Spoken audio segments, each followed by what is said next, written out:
नमस्कार, मैं हूं देवेंद्र त्रिपाठी और आप देख रहे हैं मौसम तक चैनल। 19 मई को संपूर्ण भारत में क्या रहेगा मौसम का मिजाज, आइए जानते हैं नेशनल वेदर बुलेटिन में। शुरुआत करेंगे मध्य और उत्तरी भारत के भागों से, जहां पर साइक्लोनिक स्टॉर्म का असर अभी भी बना हुआ है। साइक्लोनिक स्टॉर्म गुजरात पर लैंडफॉल करने के बाद, गुजरात में डिस्ट्रक्शन के बाद यानी तबाही मचाने के बाद आगे बढ़ रहा है। अभी भी गुजरात के ऊपर है, लेकिन आज मध्य रात्रि के बाद और कल सुबह तक ये राजस्थान पर होगा। राजस्थान के तमाम ज़िलों में भीषण बारिश इसके चलते होने की संभावना नज़र आ रही है। इस सिस्टम के कल दोपहर के बाद और शाम तक राष्ट्रीय राजधानी दिल्ली और आसपास के भागों पर पहुंचने की संभावना है। उस दौरान ये कमज़ोर हो जाएगा। इसकी स्पीड मध्य रात्रि के बाद काफ़ी आगे बढ़ने की जो स्पीड है, गति है, वो तेज़ हो जाएगी, क्योंकि लैंड एरिया में जब सिस्टम ज़्यादा इंटेंस नहीं होता, यानी साइक्लोनिक स्टॉर्म से ये कमज़ोर होकर ये डीप डिप्रेशन या डिप्रेशन की इंटेंसिटी में आ जाएगा, तब ये और स्पीड में आगे बढ़ेगा। हालांकि अभी इसके साइक्लोनिक स्टॉर्म की इंटेंसिटी में ही रहने की संभावना नज़र आ रही है, जो काफ़ी हद तक नुकसान पहुंचा सकता है। इसकी पोटेंशियल, इसकी जो इंटेंसिटी है वो इतनी ज़्यादा है कि राजस्थान के पूर्वी इलाकों में, तमाम ज़िलों में और मध्य प्रदेश के कुछ हिस्सों में, उत्तर और उत्तर पश्चिमी हिस्सों में, साथ ही साथ दक्षिण पश्चिमी उत्तर प्रदेश के भागों में और राष्ट्रीय राजधानी दिल्ली समेत उत्तर भारत के मैदानी इलाकों में भी कल काफ़ी व्यापक बारिश और तूफ़ानी हवाएं दे सकता है। बादलों की ताज़ा स्थिति आप देख सकते हैं सैटेलाइट की आज की इस समय की तस्वीरों में। उत्तर भारत के पहाड़ी मैदानी इलाकों के साथ साथ मध्य भारत में गुजरात पर, जहां पर ये साइक्लोनिक स्टॉर्म है, अभी भी अहमदाबाद और आसपास के भागों के करीब है, लेकिन अहमदाबाद से इसकी दूरी लगभग 200 किलोमीटर दक्षिण और दक्षिण पश्चिम में है और ये आगे बढ़ रहा है उत्तर पूर्वी दिशा में। इस तरह से आगे बढ़ रहा है, राजस्थान के दक्षिण पूर्वी इलाकों पर ये आगे क्रॉस करेगा गुजरात की सीमावर्ती ज़िलों को। इसके अलावा आप देख सकते हैं पूर्वी और पूर्वोत्तर भारत तथा दक्षिण भारत के भागों पर भी बादल हैं और ये बादल धीरे धीरे और बढ़ने वाले हैं। लेकिन साथ ही आपको बता दें कि यहाँ पर अंडमान व निकोबार द्वीप समूह तथा अंडमान सागर पर भी बादलों का प्रभाव बढ़ रहा है। यहाँ पर अगले 48 घंटों में दक्षिण पश्चिम मानसून के दस्तक देने के संकेत मिलने लगे हैं। भारत में आमतौर पर केरल में 1 जून को या उसके आसपास जब भी मानसून का आगमन होता है, तभी औपचारिक घोषणा होती है मानसून के आगमन की, लेकिन इससे पहले भारतीय क्षेत्र में अंडमान व निकोबार द्वीप समूह पर मानसून वर्षा शुरू हो जाती है। और ये जो समय है मानसून वर्षा के शुरू होने की सामान्य तिथि जो है वो 20-21 मई के आसपास है। तो उम्मीद ये बन रही है कि 20 या 21 मई को अंडमान व निकोबार द्वीप समूह में दक्षिण पश्चिम मानसूनी हवाएं लगातार चलने लगेंगी और बारिश भी शुरू हो जाएगी।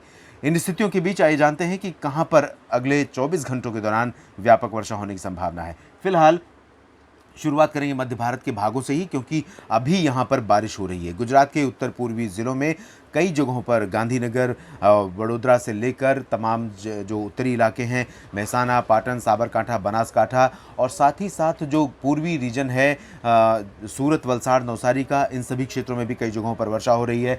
सौराष्ट्र में भी कई जगहों पर बारिश हो रही है और अगले 12 घंटों तक कम से कम जारी रहने की संभावना नज़र आ रही है। कम से कम आज रात तक गुजरात के कई ज़िलों में व्यापक वर्षा की गतिविधियाँ देखने को मिलेंगी।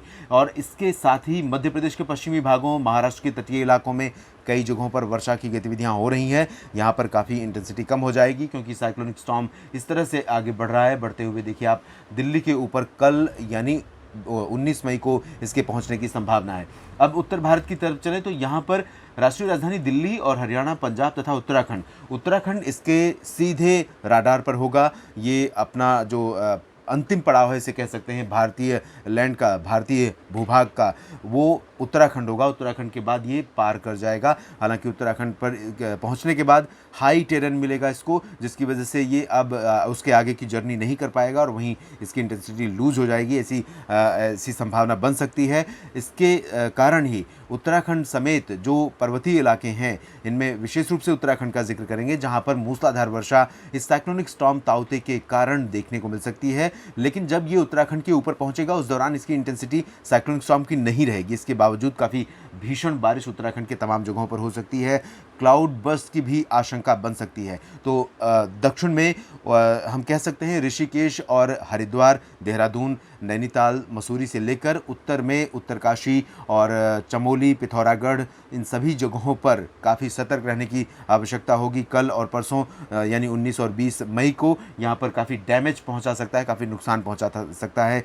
इससे पहले ये एक ऐसा साइक्लोनिक स्टॉर्म रहा है जब साइक्लोनिक स्टॉर्म कैटेगरी में पहुंचने से पहले ही लक्षद्वीप, केरल और उसके बाद कर्नाटक के तटीय भागों तथा महाराष्ट्र के तटीय रीजन में बहुत तबाही मचाने के बाद गुजरात पर लैंडफॉल किया और उसके बाद अब इसकी अगली जो कहानी है, अगला एपिसोड कहानी का, वो शुरू हुआ है। और इस एपिसोड में कई रास्ते में कई शहर, कई राज्य आने वाले हैं जिन पर ये अपना प्रभाव दिखाने वाला है। तो सतर्क रहिएगा। पर्वतीय इलाकों में, उत्तराखंड में विशेष रूप से, हिमाचल प्रदेश के भी दक्षिणी और दक्षिण पूर्वी इलाकों में काफ़ी मूसलाधार वर्षा की संभावना इसके चलते नजर आ रही है। पूर्वी पश्चिमी उत्तर प्रदेश में भी अगले 12 घंटों के दौरान आज रात में काफ़ी तेज़ बारिश हो सकती है। उसके बाद बारिश की गतिविधियां काफ़ी कम हो जाएंगी। राजस्थान की अगर बात करें तो पूर्वी राजस्थान में दक्षिण से लेकर पश्चिम पूर्वी उत्तरी इलाकों तक कई जगहों पर मूसलाधार वर्षा हो सकती है। दक्षिण पूर्वी इलाकों में आज रात में काफ़ी तेज़ बारिश की संभावना है और उत्तर पूर्वी इलाकों में तेज़ बारिश शुरू हो चुकी है और कल बारिश और बढ़ सकती है। उम्मीद है कि जयपुर से लेकर भरतपुर, झुंझुनू, अलवर और दौसा, करौली, सवाई माधोपुर, इन सभी क्षेत्रों में कल भी कई जगहों पर मूसलाधार वर्षा दर्ज की जाएगी।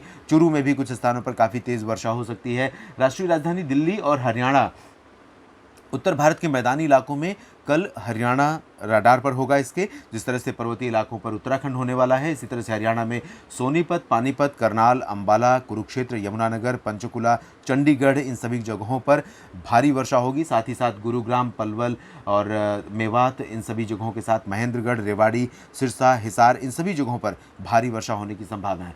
पंजाब की अगर बात करें तो पंजाब के पूर्वी इलाकों में शहीद भगत सिंह नगर और पटियाला तथा आसपास के हिस्सों में कुछ जगहों पर वर्षा हो सकती है। बाकी जो पश्चिमी इलाके होंगे, इन भागों में हवाएं उत्तरी दिशा से चलेंगी, जिससे यहाँ पर मौसम शुष्क रहेगा, लेकिन बादल इन भागों पर भी कुछ जगहों पर छा सकते हैं। पर्वतीय इलाकों में जम्मू कश्मीर और हिमाचल प्रदेश के बाकी हिस्सों, लद्दाख, गिलगित बाल्तिस्तान, मुजफ्फराबाद में भी कुछ जगहों पर वर्षा की संभावना है, लेकिन इंटेंसिटी इन पर्वतीय क्षेत्रों में बहुत कम रहेगी।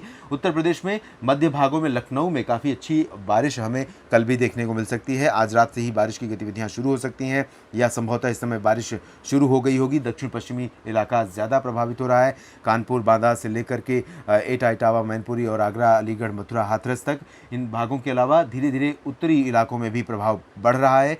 तो बरेली, शाहजहांपुर, लखनऊ, बाराबंकी, हरदोई, इन सभी जगहों पर भी वर्षा होने की संभावना है। और मेरठ, मुरादाबाद, सहारनपुर समेत जो उत्तर पश्चिमी इलाके हैं, इन भागों में कल काफ़ी तेज़ बारिश होने की संभावना है। कानपुर में कल बारिश कम हो जाएगी, लेकिन लखनऊ में बारिश काफ़ी अच्छी हो सकती है। इसके अलावा पूर्वी उत्तर प्रदेश के क्षेत्रों में गोरखपुर, बलिया, आजमगढ़, अयोध्या, बाराबंकी, अमेठी, रायबरेली, प्रतापगढ़ और चित्रकूट, इन सभी जगहों पर बारिश में कमी आएगी और हल्की वर्षा इन भागों में देखने को मिल सकती है। झारखंड, गंगे पश्चिम बंगाल, बिहार में हल्की से मध्यम वर्षा की संभावना है। पूर्वोत्तर भारत के कई इलाकों में हल्की से मध्यम बारिश सामान्य रूप से जारी रहेगी। बंगाल की खाड़ी से मॉइस्चर पहुंचने लगा है और साइक्लोनिक स्टॉर्म के कमज़ोर होने के बाद देश के अन्य भागों पर अब मौसमी सिस्टम विकसित होने लगेंगे और उनका जो प्रभाव होगा देश के अलग अलग भागों पर दिखाई भी देने लगेगा। इस बुलेटिन में भी इतना ही। आप बने रहिएगा इस चैनल के साथ। धन्यवाद।